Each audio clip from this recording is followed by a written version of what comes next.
I don't necessarily see the Western world as full of toxicity and horrible things in terms of money and mechanics and technology. It's the way we use them. There are some marvelous things we're talking today because of technology. It's how do we use these things in a loving way that's united and brings us together. And through unity, we certainly can make sure we have got equality throughout this wonderful planet.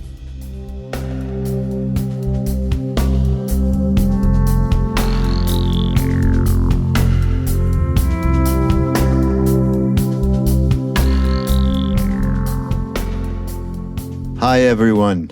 Back I am, Raghu Markus, with Paul Callaghan, and we're just meeting in this present moment. And Paul, I'm talking to Paul. He's in Australia, and I'm in California. The wonders of the digital age, at least the positive part, shall we say. And we have a wonderful, Paul put together a wonderful book with his partner, Uncle Paul Gordon, and it's called The Dreaming Path, and it's about Australian Indigenous culture and how it is that we can take advantage of it in our, shall we say, off-center world. I mean, is that a kind thing, Paul, to say? Agreed. I before we even get into anything, so, I mean, just briefly, I would say we're going to hear Paul's story of meeting Uncle Paul and his reconnection into Indigenous culture. And Uncle Paul is a revered elder. We won't use the word guru because I noticed in the book you're a little bit shy of that. But I just want to read something, which is a quote in the book from Uncle Paul Gordon. And it needs a little bit of reference point, Paul, which is a definition of country. Because when you say country here, especially in this country, the US of A, it's all about nationalism, basically. So what is I have a good feel for it, but if you wouldn't mind, because that's needed when I read this quote. All right, my brother. Well, can I describe it through a Dreamtime story, maybe? Yeah.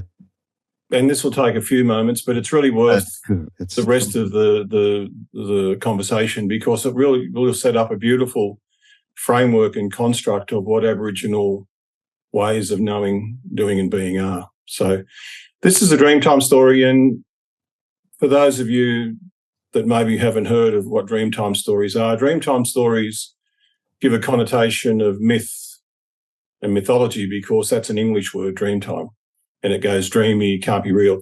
So it's not a very good word, but it's a word that has currency and people understand. So we do use it. We do bring the two worlds together.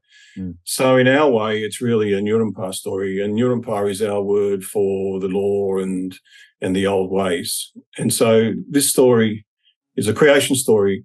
And so in the beginning, there was a big ball of water just sitting alone in space. And when I talk about space, I'm talking about Star Trek space, real space with stars. This big ball of water just sitting there quietly, but under the water was the earth, our Mother Earth. And so obviously in that story, that big ball of water is planet Earth. And our people knew about planets.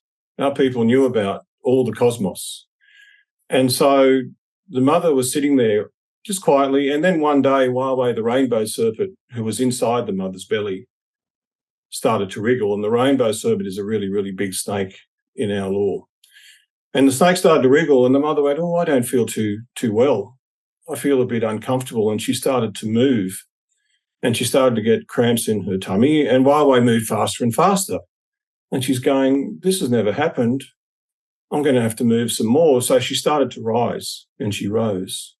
And she rose, and always the hairs go up on my hands when I tell this part of it, until eventually the waters broke and the mother was born. And that's Mother Earth. And she was born all out the entire world, not just Australia, everywhere. Meanwhile, up in the sky, our sky father, the creator, Bayemi, he'd been watching all over the universe since the beginning for a long, long time, and he'd never seen anything so beautiful. And he went, wow, that's the most beautiful thing I've ever seen.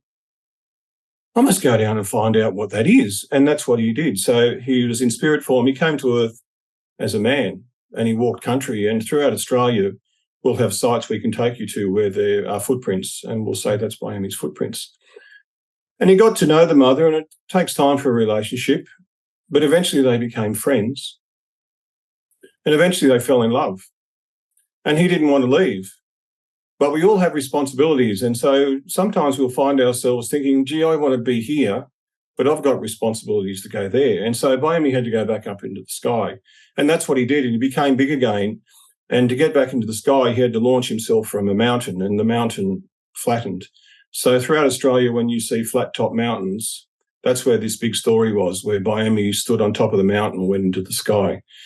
And he went back up into the sky, but his love was always there. And because of their love, and they'd made love, the mother became pregnant. And then she gave birth, and she gave birth to everything. She gave birth to the trees. She gave birth to the bugs. She gave birth to the birds, to the dolphins, to every living thing. And last of all were the humans. We were born last. And so that tells us that everything comes from the mother, and we all come from love, and we're all one family. And so as an Aboriginal person, country is that totality. So country is the mother, Mother Earth, who gave birth to us. And we never say we're on country, we say we're in country, we're in the mother. Of course, we don't walk on her, that bruises her, we're in her. But also all around us are all of her children.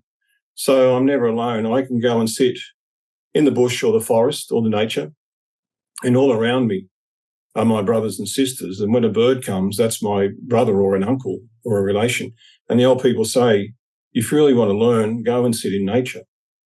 Because we were born last to remind us that we're the youngest of the children. And so the teachers are all around us. And so, yes, we can have teachers in terms of human form, but if we really want to speak to those old wise people, we go out and sit in the bush and be still for half a day, and then we will start getting those insights. And so country is Mother Earth and everything in Mother Earth, and that includes the sky and the waterways and the air we breathe. And so it's all those things, one totality.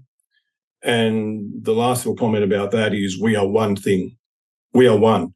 So humans aren't separate from the trees, aren't separate from the soil, aren't separate from the waters. And so in our way, and we use this in our Western Aboriginal medical systems and organisations, our definition of well-being is I can't be well if everything around me isn't well. So that's non-Aboriginal people, that's my brothers and sisters, that's everything, and then we're all well. Mm-hmm. That's very much like the bodhisattvic vow of the... okay. Right? I am not going anywhere until everyone is free. I am not going to even get my own freedom until everybody is free. It's that completely generous vow. Here's what I wanted to read, which you've so aptly... Thank you for that beautiful story. And this is from Uncle Paul Gordon. Being Aboriginal is not the color of your skin, but your connection and responsibility to country, mother, and all things in nature. It's about your connection to trees, fish, birds, rivers, rocks, and stars. It isn't about how you look. It isn't even about your bloodlines. It is something unseen, deep inside you. That's a truth that crosses over all mystical traditions, and certainly, what a wonderful way for him to say that. I just loved it. What I think we need from you now, though, Paul, is your story. I mean, it's amazing, and it's the fruition of it is extraordinary in terms of how you re-entered a world. You come from Indigenous heritage? Yes, I'm a Warramai man, and I'm living just about 10 minutes from my traditional country. And given there will be viewers from hopefully throughout the world, but certainly the US, if you were in my country, so I'll do this kind of over the technological connect. I would welcome you to country. And when I welcome you to country, it's like welcoming you into my house. And so in my language, the Garang language, Mingyang Yara Wubbalin, Yarigu Mara Baragu, Yigarangababare, you are my Barabare, Garen Yin. So that's me in my language saying, welcome my brothers and my sisters, we are one. Now, I couldn't have said that 25 years ago. And I did have the great privilege of speaking in America back in 2016 at a World Indigenous healing conference, spiritual healing conference, and got to meet people from all over the world, and what a wonderful thing that was, and got to hear people's stories and how we are working together and how we do welcome each other. And it's wonderful to see that unity coming, including today's convo, which we call yarn in Australia. We have a yarn. We talk to each other. It's not yarn like wool. We yarn means we sit around informally and we share stories about each other. So my story starts with the Aboriginal story. So for 100,000 years, Aboriginal people had a life of well-being. We had no wars. We had no armies. And the old people say, while the Western world built armies, we built relationships. So our world is one of relationships with each other, with ourselves, and with country. And that all changed in 1788 when the colonisers came and started to invade country. So much so that we lost 90% of our population within 3 generations, and there was only 10% of us left, and very traumatised. And from there, the government had a policy of assimilation where they said Aboriginal people will not exist within X amount of time. They're going to die out, and we need to accelerate that. And so they had policies in the 1900s to take us away from our families and to put us in white families. And part of that construct was we weren't allowed to talk our culture or dance our culture. So our language, our song, our story, there were attempts to take it from us, but we went underground with it. And it's only the last 20 years that's starting to come back. So my mother couldn't speak language, didn't know the old stories. We got herded onto what you would call reservations. We call them missions with big fences. And so I grew up in that construct where I knew I was Aboriginal. I grew up just off the reservation or the mission. And so I knew who my family was on my mum's blood. That's Aboriginal. My dad's Irish descent in both worlds. But we weren't able to speak our culture. The only culture we saw was what was around us and experienced. And so I grew up assimilated, and that's what the Western world does. It says you must work hard, you must go to school, you must contribute, you must be part of this dominant culture, which I did. And so I worked really hard. And by the time I was 35, I had a degree in accounting. I had a diploma in surveying, a diploma in drafting. I was working 3 jobs. I was a marketing person at uni. I was a lecturer in economics, and I was an oyster farmer, worked off the land growing oysters because I needed to earn money to feed my family. Plus, I was a contributing citizen in terms of what society says. But on the day of my 35th birthday, I sat on the steps of the university I worked at, and I started to cry. And they weren't tears of joy. They were tears of absolute, overwhelming sadness. And I'd been seeing a psychologist because I knew I wasn't quite right mentally, but it didn't stop me from the free fall. So I ended up curled up in a bed in a fetal position for months, just crying. With acute anxiety attacks, I couldn't go into any shopping centre, couldn't drive a car, couldn't talk on the phone, obviously couldn't work, would break out into the sweats, didn't eat, all those normal things that you have when you're in that state. And when I reached out to the medical system, they said to me, when I asked them, what is the cure for this? They said, there is no cure. You'll probably be like this for the rest of your life. You'll never work again. And I thought, wow, I'm only 35. My wife's 30. I've got 3 kids, or we call bulleyes, 3 bulleyes, under 5. They're going to get bullied in the community because I know I was already copying a lot of negative feedback about how I was a Fruit Loop. And I didn't want my wife to have a life sentence having to kind of look after me because she was working the midnight till dawn shift cooking hamburgers to pay the bills. And I was told I'd never survive. I was told I'd never get better. I thought the only way to fix this and to show how much I love everybody is to kill myself. If I do that, I'll be sad for a little while, but then I'll move on and have a good life. The only way I can give them freedom is to get out of here. And so I went down the road to do that one day. And as I was about to do it, and if this triggers anybody, please, please, please, please reach out for help. As I was about to do it, this inner thought, voice, whatever you'd like to call it, an angel, God, intuitive self, spirit, I don't know, said, no, you don't have to do this. You can heal yourself, prove the system wrong, and help others. And I trusted it. And I went, okay, I'll do that. So I trudged back up in the hill, got into the car. The family were going to a shopping centre of all places. And I went to the shopping centre and sweated and had panic attacks all that afternoon. But I was determined, because this inner voice told me everything would be okay. I was determined not to give up, and that's what I did. And as I started to recover, I got a different job away from the poison that really broke my back. I had racism in the university environment, and it broke me mentally.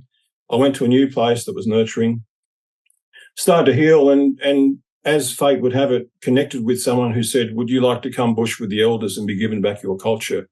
And I went, wow, I've been wanting this all of my life, and here it is. I didn't know it was in my backyard. And I went and met, and I was told by well-meaning people, this is not right, this is a lie, this isn't truth, they're making it up. But all I felt was beauty and love and wisdom and this ancient connection and a feeling. And I started to heal, and as I started to heal, I thought, I just want to become the old me again. And then looking back, that never ever happened. It never ever happened. What happened was far better. I became the real me. Going bush and learning this cultural stuff made me the real me. And part of that process, a counsellor said to me, Paul, I can't help you with what you're going through with your depression and anxiety, but I can say this is a message to you, from you, about you. And when you decipher the message, you'll be on a path of healing. And the message became quite clear. I was trying to be all things to all people at all times to fit in so that I could be validated and liked because I hated myself. Hence, I became part of this Western cyclone of going forward without knowing why. And so since that time, I pulled back, and now I do what I choose to, and hence I've healed and become the real me. And then one day, and I won't talk about Uncle Paul yet, I'm sure you'll ask about him, but one day I met with Uncle Paul and I said, you know what you've given me, and I know you've been given it from 100,000 years of other people, has changed my life. I think it can change everyone's lives, just not Aboriginal people. And he said, yeah, okay, let's write a book. And that's what we did. Mm. Oh. Amazing. Country took care, basically. Yeah, one of the things I talk about since I've written the book, and it's become a bestseller in Australia, and it's also won an award as Book of the Year, which is quite amazing. Wow. And people ask me, what are some of the key points of Aboriginal culture we can use? That aren't necessarily clearly articulated in the book, but one of them is flow. Always flow, like the river flows. Like a leaf on the river, flow with the river, don't fight it. If you're fighting things in your life, then it probably means you're not on your dreaming path. And the title of the book is Your Dreaming Path. And what the dreaming path is fulfilling our purpose and being on the path. And there's kind of the big dreaming path in our law, our way, we call it our law, is I must always care for my place and all things in my place. So that goes back to the creation story. So we all are born to do that. And the old people say we're all things, including us, we're conceived in love, we're born in love, we live in love, and we go back to love. So when we're caring for our place and all things in our place, we're on the dreaming path, but we all have a different way of doing that. Some of us are mechanics, some of us are podcasters. We're all different people. And so it's the antithesis of what we see in school systems and society. Instead of all becoming homogenous and trying to be all the same, our culture says, no, you're born unique and special and perfect. And the elders would sit and watch, and they'd see our perfection and they'd build the perfection. They wouldn't try and change us and say, no, you need to go this way. And that's, I guess, what I'm really about, to try and challenge people to go inside and say, who am I? Mm-hmm. There's a famous, my whole history, Paul, is in India. I went there when I was very young with a person named Ram Dass. I'm not sure who you know him. We never really talked about that. He came out of Harvard with the LSD experiments with Tim Leary. Oh, yes. And then he went looking for a map of consciousness, and he found this being, which would be our Uncle Paul in India. Yes. Is the easiest way to describe it. And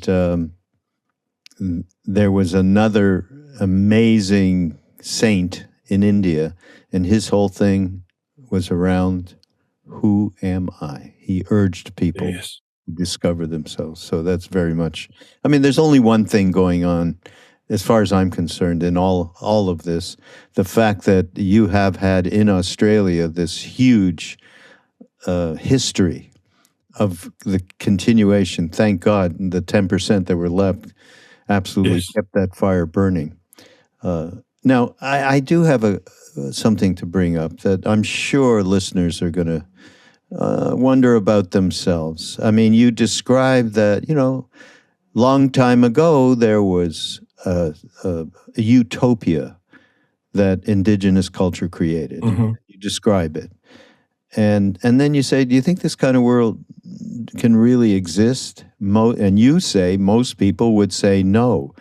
And right now they'd say a huge no, considering what's going on in this world. And you say you disagree. Can you speak to that? That would be important. Yeah, well, when I do a lot of presentations on stage, and I talk about the traditional Aboriginal world where we didn't have wars, we didn't have poverty, we didn't have disadvantage, we didn't have hunger, we didn't have homelessness. And they're realities. And I'm fortunate most people that come and listen to me, they choose to. So I'm kind of preaching to the converted. But every now and then I'll see people rolling their eyes, and every now and then people will challenge me and say that's a lie. And I'll say, well, I'm not going to argue, but our ancestors have passed this on, and it's also recorded. And so we did have that kind of life. But in thinking about that, it's a bit about the metaphor and about the messaging behind it. So traditionally, we lived this world where we had all that we needed. So in my country, Warramai country, we're saltwater coastal people. And so if you think about it, in terms of our traditional ways, we had a different way of knowing, being and doing than the Western world. So in the Western world, and I ask this of people, how many hours a day do you do what you would call things or work in order to survive? So it's not just paid work, it's driving and it's cleaning and it's going to the shops and it's cooking. And most people would say 10 to 12 hours minimum. In my country, in Warramai country, we were lucky to do 30 minutes a day because we knew where all the food was. And we didn't have a $500,000 mortgage because we constructed our housing to suit our needs, and then we could deconstruct it as we moved through country. And country would tell us where the food was. So we were saltwater, so we had a smorgasbord of seafood to start with. And we had all of the vegetables and plants on the coast.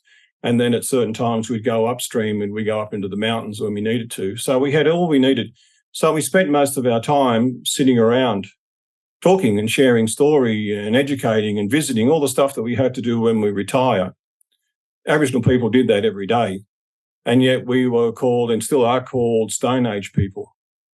And people say you didn't have the wheel, so you must be very primitive. Well, no, we didn't need the wheel because we moved. We didn't need to move big things. Why would you need to do that? But it was fit for purpose. Now, that's all changed. But the bottom line is we had all that we needed and we lived sustainably. So we had all the food and we always knew where everything was going to be. And so we always had what we needed. That's all changed now, but what we need to do is borrow from the philosophies of that. So the world has roughly 7.8 billion people. The research says there's enough resource for every one of us. But how do we reshape that so everyone gets access to that resource? And then what are the values that are underpinning that? So what I argue at the moment, and I've got a bit of an economics background, is our world is really driven by competition. So from when we're born, we go to school and we have to fight each other. We compete in school, we compete at university, we compete in jobs. We're in an economic market called the competitive market. We're in organisations that compete.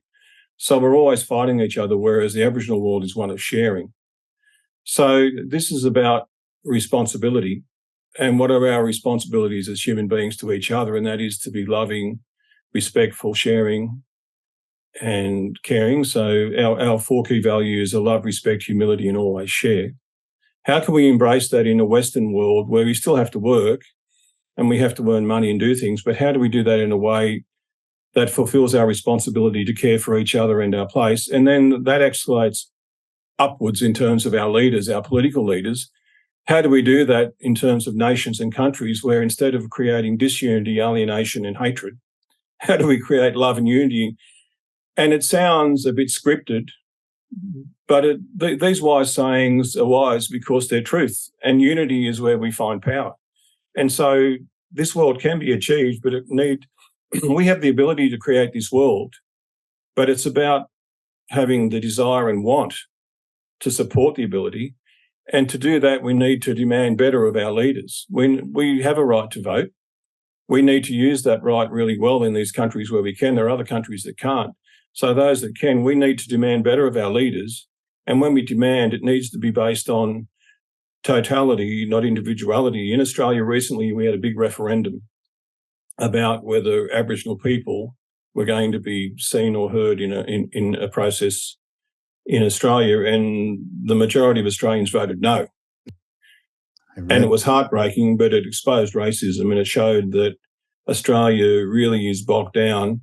And when I looked at it, when I saw the video clips of why people voted no, they were saying we've got bigger issues here in terms of cost of living. I don't have to think about this rubbish. So what I saw was this growth of a society, and it's not everybody, but instead of a giving society, we've become a taking society, where people are saying, what's in it for me, rather than how can I help you? And so this is a paradigm shift. But if we can change our ways, we can harness the beauties of what technology gives us. I don't necessarily see the Western world as full of toxicity and horrible things in terms of money and mechanics and technology. It's the way we use them. There are some marvelous things we're talking today because of technology. It's how do we use these things in a loving way that's united and brings us together. And through unity, we certainly can make sure we have got equality throughout this wonderful planet that we have got. So I am a dreamer. It's not going to happen in one generation, but it is possible to embrace the traditional ways of love, respect, humility, and sharing, and create a world where we don't try and become influencers on Instagram, where we don't have the need to be powerful and famous, because the Western world research says our drivers of success are materialism and power. I want to be seen and heard. The Aboriginal world, our drivers of success are, as I've already said, relationships, my relationship with you. So when you come to my country, I say, come here, my brother, and sit with me.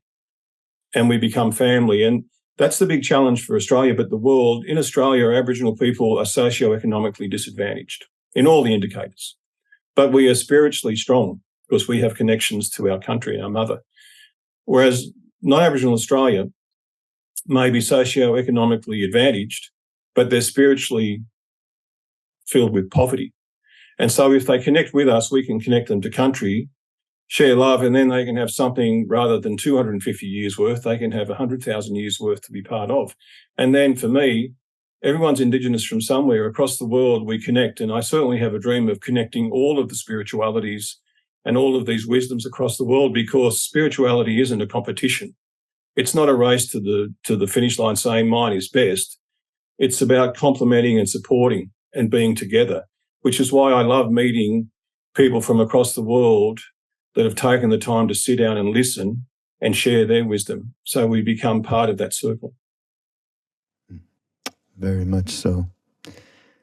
One thing we should talk about, and it's also, first we need to get a little bit of an interpretation, because the word means, and I'm speaking to story, the word, well, I'll give you, for instance, I did an audio book called, with a podcast partner, The Movie of Me to the Movie of We. And how does that happen? And we used ourselves as reference point in terms of the development of that me and the story we tell ourselves, which are filled with projections, defense mechanisms. You know, everyone has that kind of story. You're speaking to a different kind of story, So maybe let's parse that out a little bit. Yeah, so the question about stories, it really opens up an insight into Aboriginal culture again. Aboriginal culture is multi-layered. So when we have a Nurumpa story, we'll have the same story, but the way the story we tell an 8-year-old will be different to a 15-year-old, will be different to a 30-year-old, will be different to a 50-year-old. There'll be layers. And so story is the same. So our culture is built on story, and I really have a big crusade at the moment pushing against Western, or certainly Australian, education systems with their focus on what they call STEM, which is science, technology, engineering, maths. Now, I'm an engineer, and I guess I'm a kind of mathematician too. But those things are our tools and they're important. But society building on those things has got it wrong. The Aboriginal world is built on creativity and it's built on story. So everything we do is built on story and song and dance. And I've written academic papers about these things recently. And then all the other bits can fit onto it. But our platform needs to be story, because when our time is finished, and the way the old people explain this, they say, when we leave this world behind, all we leave behind is our story. So make it the best story possible. So it's all framed around what is your story? And so our memories are built on our stories. When we look back and say, what are the really great times in my life? What do I want said about me? It'll be about story and people and interaction and creative things. And I argue that the creative fuels our spirit. And the other things are more mechanic to enable us to live, but they don't necessarily fuel us, but we bring it all together.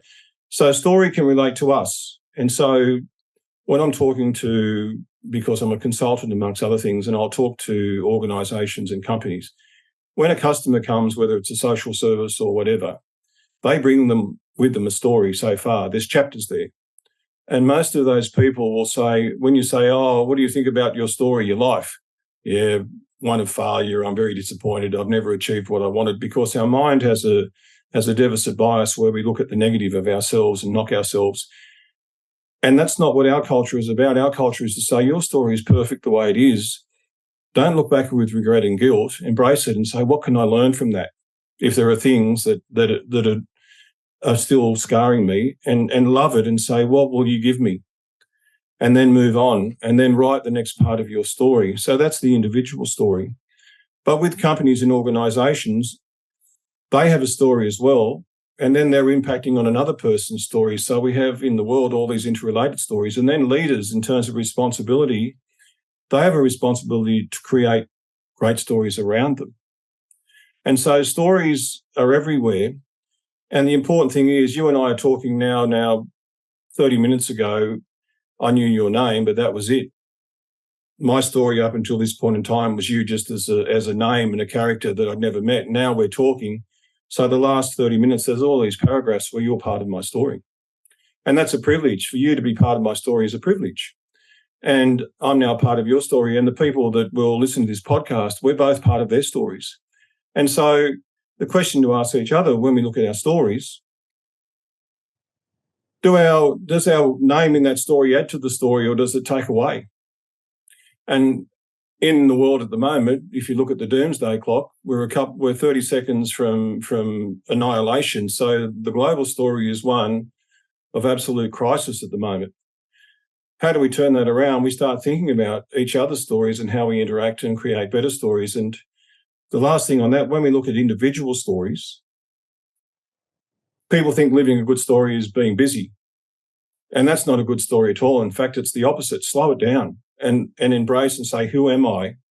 And my research in my PhD, which I completed last year, talked about we need to really look inwards and find our identity, because without identity, we can't have meaning. And without meaning, we can't have purpose. So first steps, who am I? Derek Zoolander, for those old enough that watched that movie, is an absolute genius. When he said, who am I? He was really capturing what it is all about. Who am I? And then once you know who you are, then you can start thinking, so what is meaningful to me? What do I get out of bed of a morning? And then, okay, now I can see what my purpose is. And the purpose isn't this forcefully articulated drive to have a house with 6 bedrooms and 3 toilets, or we call them jilawars. Why do you need 3 jilawars? Why can't you be happy with a smaller?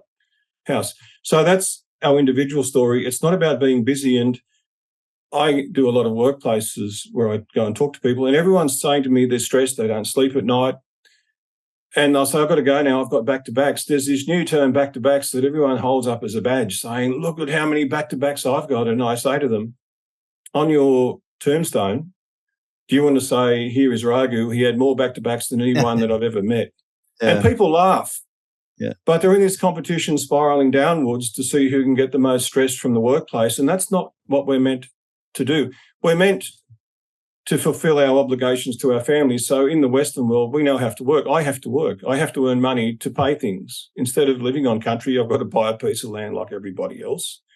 That's the way it is. It is what it is. At the same time, I need to think about my other obligations, which is to care for other people, which is to go out in the country, which is to care for me. And in terms of our story, people don't spend enough time looking inwards and saying, how do I care for me? And so I say to people, think about your best friend.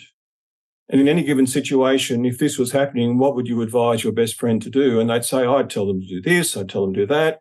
And I'll say, well, take that advice and do it for yourself. Slow down, do some recreation, go out and connect with spirit. Don't just be driven by this false agenda of accumulating materiality and money. There's research that shows there's a certain amount of money we need, and after that, we get really unhappy. And money itself doesn't care. It just sits there. And so in our way, we say, don't give your power away to things. Don't give your power away to money. Don't give your power away to fear. Don't give your power away to what other people are thinking. They're the kinds of things I see all the time where people get diverted from living their story or walking their footsteps, and they start to live the stories of other people's expectations, which is what I did for a very long time. Yeah.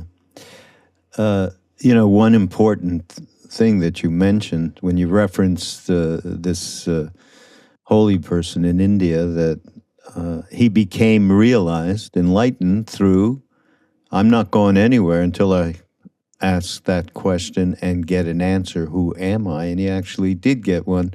I mean, extraordinary being.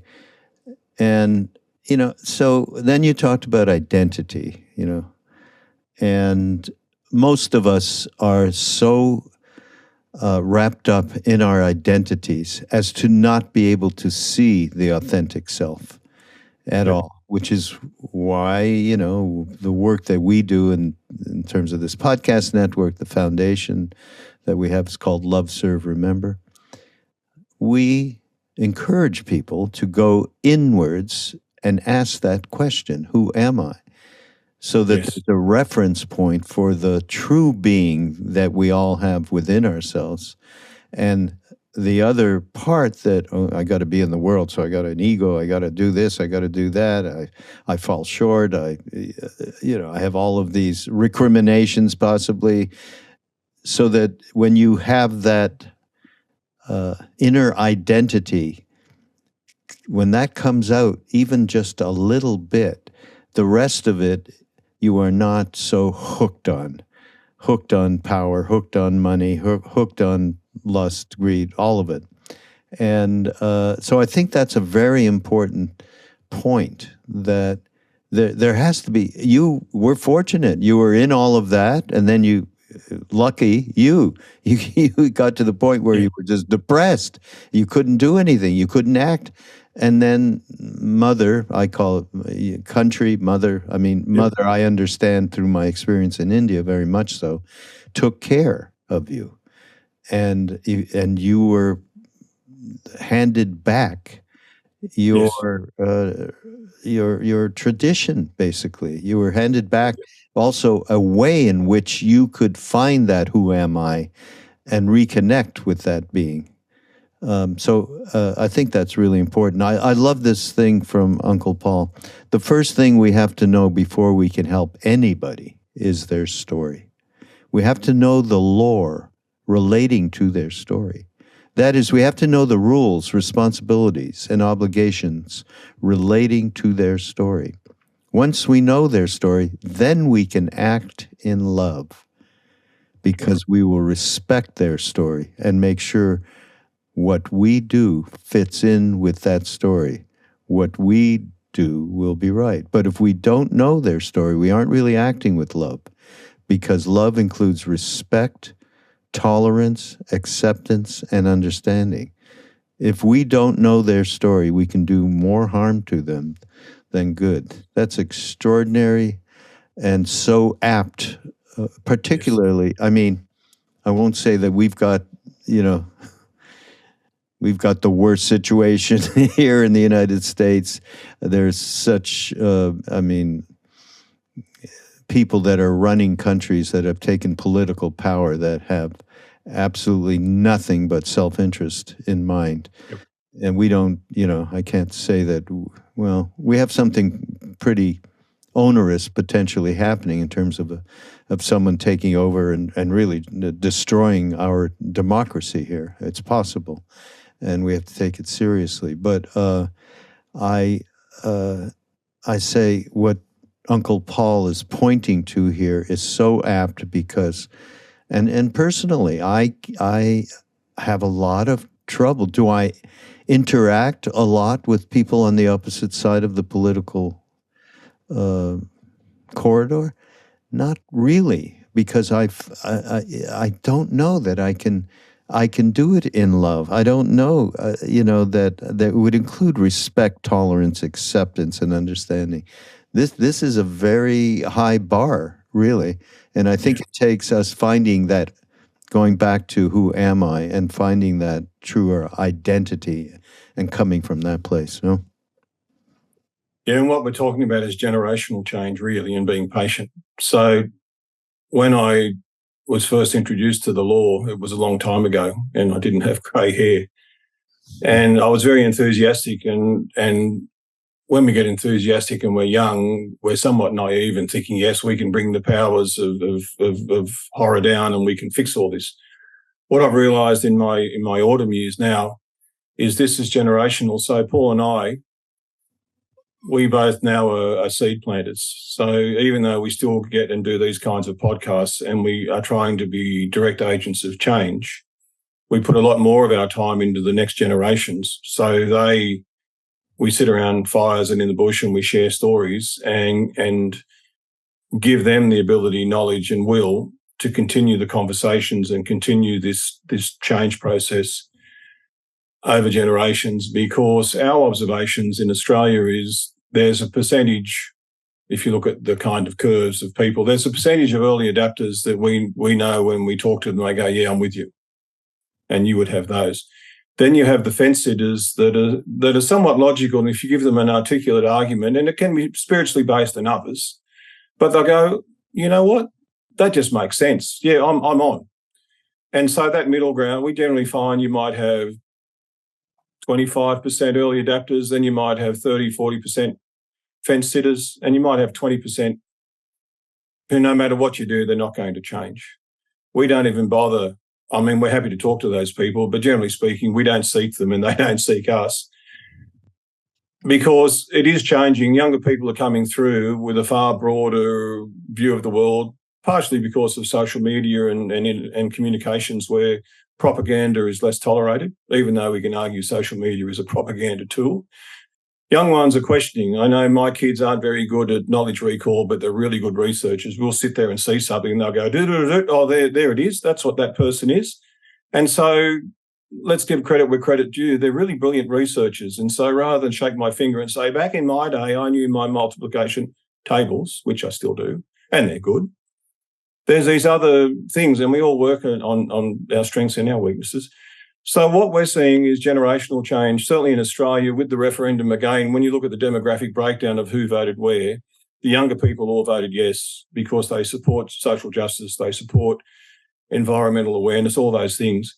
And so our younger people are geared up and they're growing so they can continue these conversations. And what it's about, and my book is geared this way, and my PhD, I researched it and was able to validate what was in my head, but I didn't know it. And that is, we need to create safe spaces for these conversations, because there are some people who aren't quite sure how to have the conversation and they're not necessarily comfortable. They feel like outsiders. So it's about, how do I create a safe space to share the information without pressuring people to say yes or no, I'm in, I'm out, I'm on the bus. And then they can just go home and have a think about it and start going, yeah, there's bits of that I'm going to be part of. And then we spread that and we create a ripple effect of change where people are conversing. And so I run in-country leadership walks where we walk for 12 kilometres, and I talk about leadership. I've just finished a book on leadership. It'll be coming out next year. And what was interesting about those days is when the people come together at the end and say what they got out of the day, everyone has a different talking point. 20 people, different things. And so it shows we're all diverse and we all have different gaps to fill and we all have different triggers that we like. And so hence the importance of sharing story and conversations without an agenda in terms of you must, but an agenda of please listen and what do you think? And then we get people on board. I mean, the people I saw in the referendum that were full of hatred, and we are becoming a hatred society, what I see in Australia, where there's a lot of toxicity. I still think it's a minority, but it's far more vocal. But they're angry because they haven't got justice in their own lives. They say, what about me as well? Because they might be homeless or they might be struggling. So once again, it comes back to what are the drivers and why are people doing this? The why? A lot of those people don't have identity either. And so they're bitter. And so we need to be loving and healing, but it isn't necessarily in a direct way because that could be just pushed back. And in a sense, we're only on this earth for a certain amount of time, so we need to use our time well, including having our breaks. Yeah, absolutely. That takes, I mean, you talk about it in the book a little bit, a lot of humility to be able to engage that way and giving up of our righteousness about what we believe is, this is the only way. We have a lot of that as well. I think that one of the great things, especially that the umbrella for everything that I do and that we do with the podcast network and with this teacher, Ramdas, is, the umbrella is love, serve, remember. So then when I read from the book, in Aboriginal culture, loving yourself is respecting that you are conceived in love, born in love, and living in love. Loving yourself is an important element of loving your place and all things in your place. I mean, this is so common to all, stemming from, this ancient history of Aboriginal peoples, particularly, of course, in Australia and in other parts of the world. We did what happened to Aboriginal people in Australia. We did it here. I'm from Canada. We did it in Canada. I mean, it's extraordinary when you think about this. And thank God it survived. Enough people survived to pass on. Because in my mind, we have somebody who's doing an Indigenous podcast now that's just going to start. Somebody who's very involved, lives in the U.S. and so on. And endemic to all of them is this reality of a love, not the kind of love. It's not romantic love. It's not lust. It's unconditional is the best way I knew it when I met my Uncle Paul, whose name was Neem Karoli Baba in India with Ramdas. There was unconditionality that was extraordinary. Generosity, humility, all of those things. And I think that's, very much what's missing in this equation, would you say? Yeah, well, society builds that. I mean, part of going forward in terms of flowing is sitting out in country, in the bush, in nature, and kind of unlearning all the rubbish that's been put into your head from when you were small. Yeah. And so this not loving yourself is built from preschool because everything's a competition. I don't know what it's like in America. I think it's the same. You're in Australia in primary school when you're only 6, 7 years old, and they're starting to pick teams. And if you're not sporty, you don't get picked. So straight away you go, oh, I'm out. I'm an outsider. And so you start to unlove yourself. And then there's a lot of bullying going on. And, oh, yeah, look at you, you're fat, or you're this, or you're that, aha. Oh, yeah, I'm horrible. And so you either become a people pleaser or you become angry. And I became a people pleaser. And as I said, then we battle through to get good grades. And so we're fighting each other.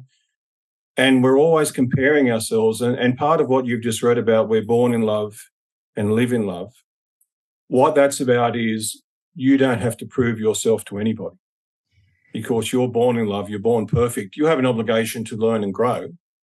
That's all of our obligation, responsibility. We're here to grow and learn and give, but we're born perfect. But what do we do in the Western world? Because we're fighting each other all the time in terms of competition and battle, we're always looking over our left and right shoulders to see who our competition is. So we're always comparing. And when you're comparing, you're always going to lose because you'll always find someone that's good at something more so than you, and you'll go, yeah, there you go, I'm no good. Mm-hmm. And so no one comes with their story except egotistical people because they overcompensate.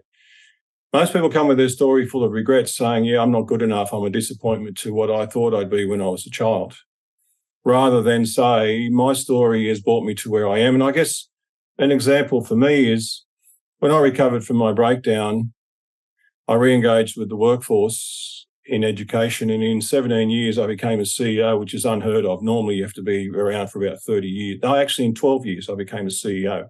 And I ran a big educational organisation with 1,200 staff and probably $50, $60 million US budget. And so I was quite successful.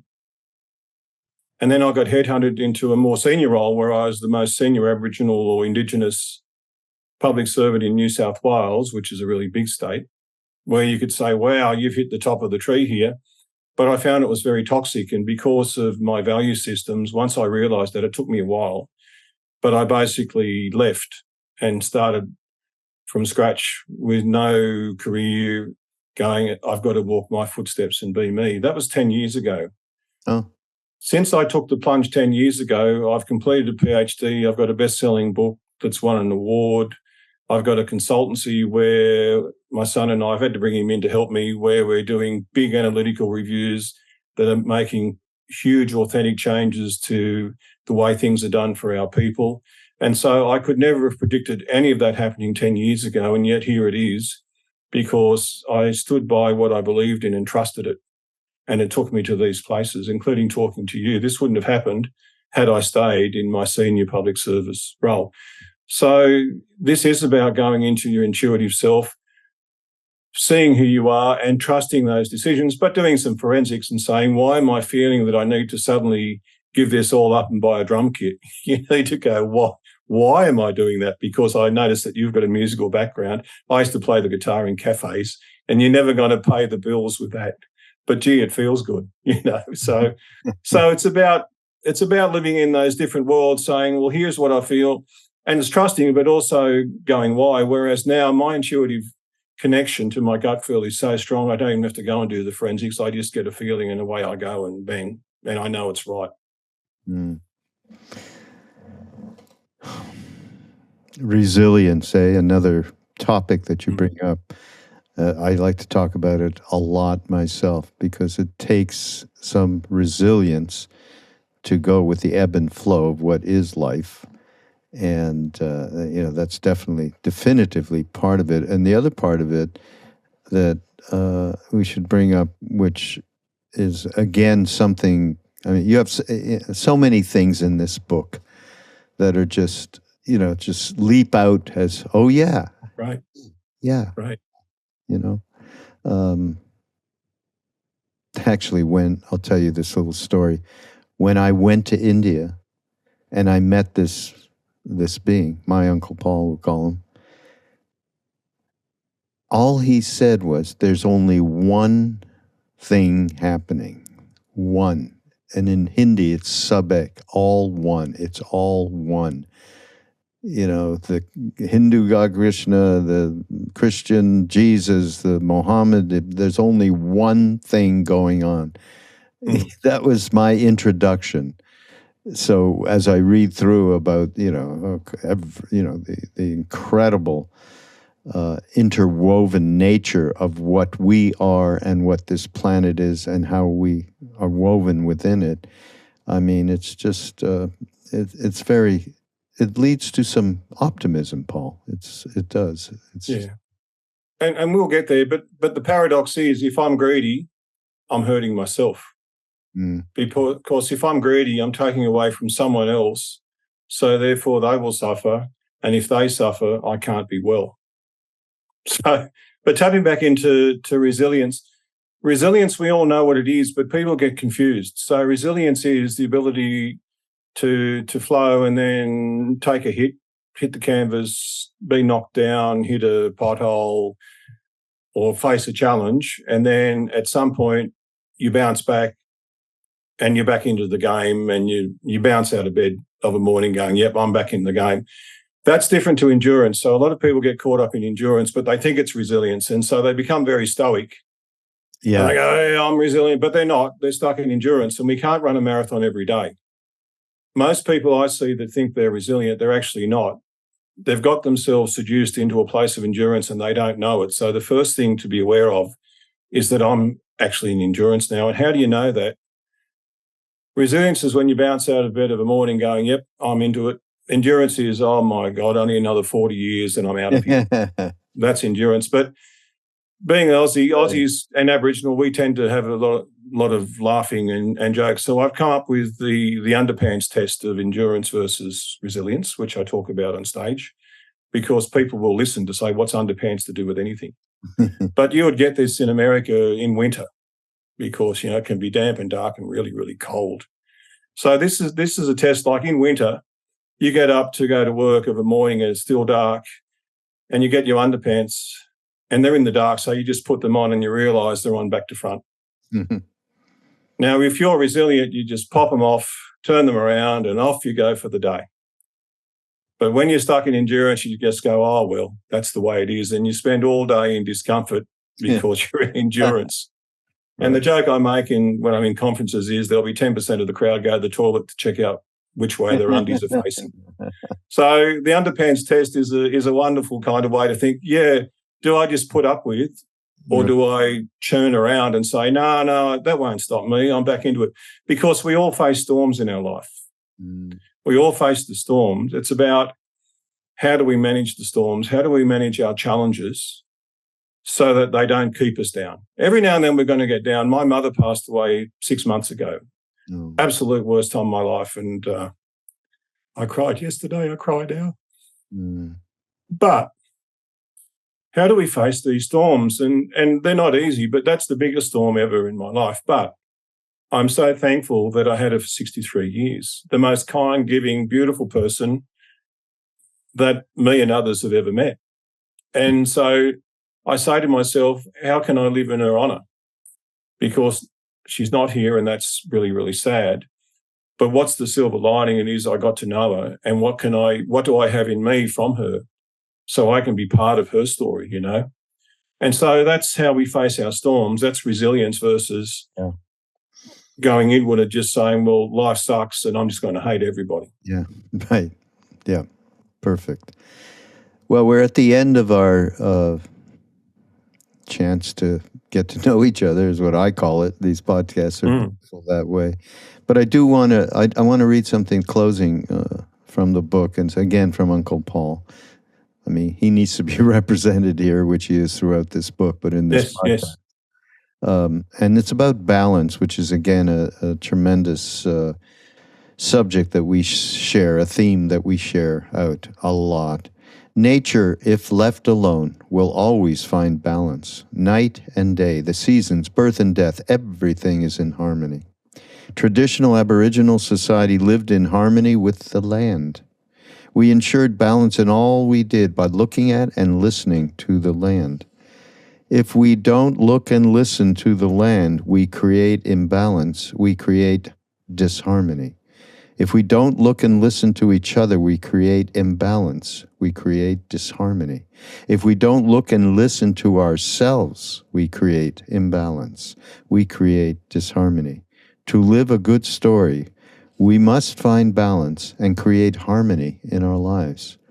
We must find our truth and understand what is important to us. Look at the world. Is it in harmony or disharmony? Is it in balance or imbalance? As lore is forgotten, disharmony grows and balance is lost. There is no time like the present to restore it. Perfectly said. Perfect. Yeah, and that raises issues about how we all search for this almighty quest around the concept of work-life balance. Mm-hmm. Get rid of the work and just say life balance, because by saying work-life balance, we're giving work far too much emphasis. Yeah. It's life balance, and work is part of what I do, but it's not who I am. Yeah. This goes back to what you said, who am I? Yeah. And when we do that, I mean, this goes back to the L's of law before love too. Before I go out seeking balance in the world, maybe I need to go into my own backyard and find balance in my life before I go out telling everybody else about it. Yeah. So a lot of this stuff we need to actually live it, feel it, understand it, and role model it before we go out telling everybody else about it. Yeah. We need to do the inner work that's necessary to identify that true identity. So, yes. Absolutely. Yes. Wow. Thanks so much, Paul. Wonderful. Great. So great. Wonderful to meet you. Yeah, same here. Yeah. Absolutely. Absolutely. Everybody, of course, the book, which, I'll show the book. Here's the book, The Dreaming Path. And it's going to be linked in the show notes. You go to Wonderful. BeHereNowNetwork.com/mindrolling, and you'll see the link to Paul's book and Uncle Paul. And the word I would use is optimism. This book gives you a charge of, okay, we can move in the right direction. We can use some of this knowledge, some of this lore, as you refer to it, and really make changes in terms of what we are doing to Mother, period.